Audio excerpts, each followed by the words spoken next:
The Woman at the Store is a short story by Katherine Mansfield, published in 1912. The story is from the first-person unnamed narrator's perspective, traveling with her travel companions in the wilderness of the North Island of New Zealand to reach a store. Before we summarize the story, don't forget to like and subscribe.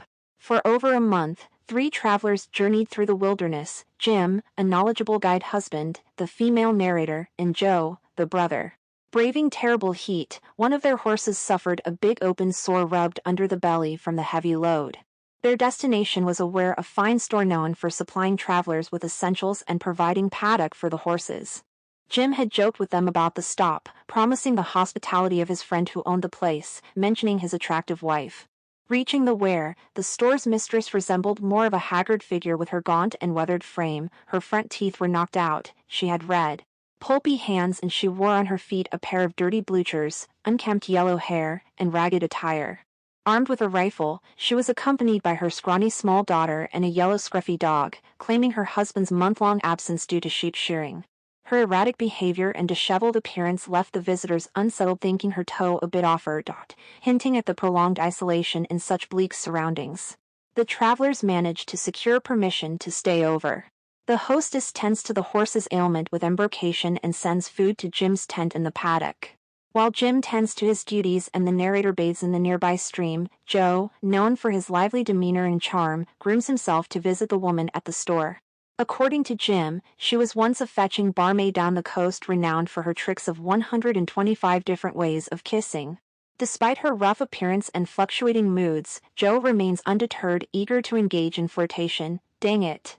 She'll look better by night light, at any rate, my buck, she's female flesh. He heads back to her dwelling while the others dine.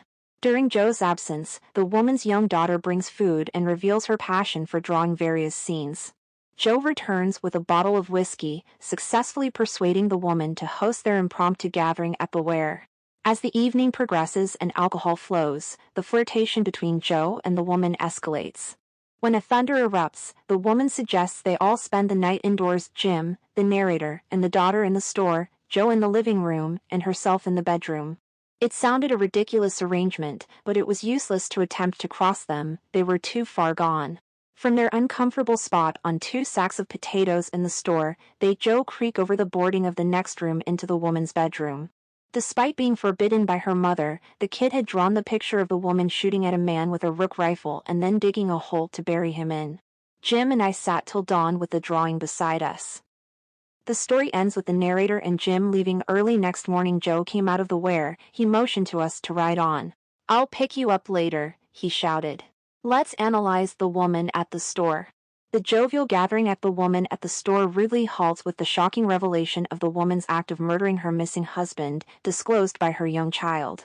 It is a poignant depiction of loneliness and confinement. Once a vivacious barmaid, she found herself ensnared by love, whisked away to the wilderness, and abandoned by a husband who was constantly leaving her. Sometimes I'd turn a bit nasty. And then Ed go off again, and if I took it all right, Ed wait till he could twist me round his finger, then Ed say, "Well, so long, I'm off."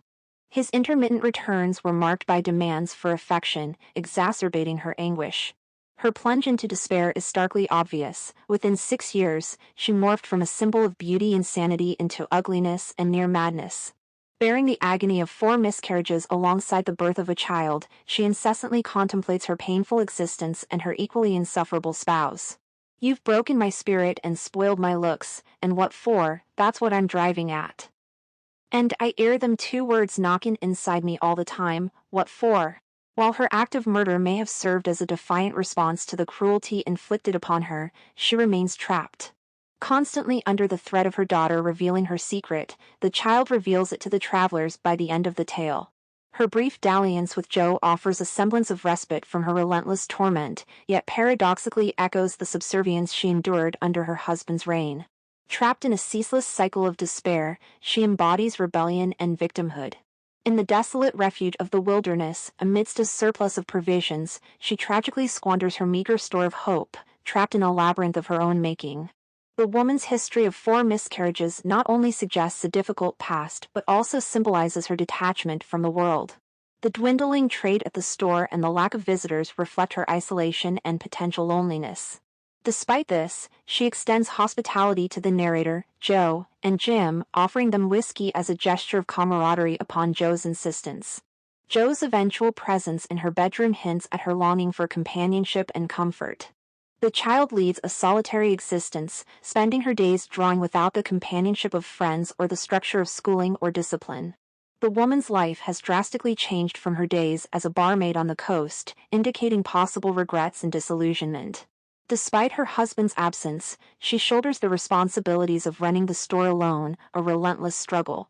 The child's drawing, depicting the woman killing and burying her husband, suggests a darker reality behind her husband's absence, potentially stemming from her dissatisfaction with her circumstances or the husband possibly being abusive. The manuka bushes, covered with thick spider webs, symbolize the desolation within the barren wasteland. Their entangled state signifies prolonged neglect, suggesting the region's abandonment for an extended period. This imagery resembles the plight of the woman who presides over the store, mirroring her years of neglect, resulting in a transformation from beauty to derangement.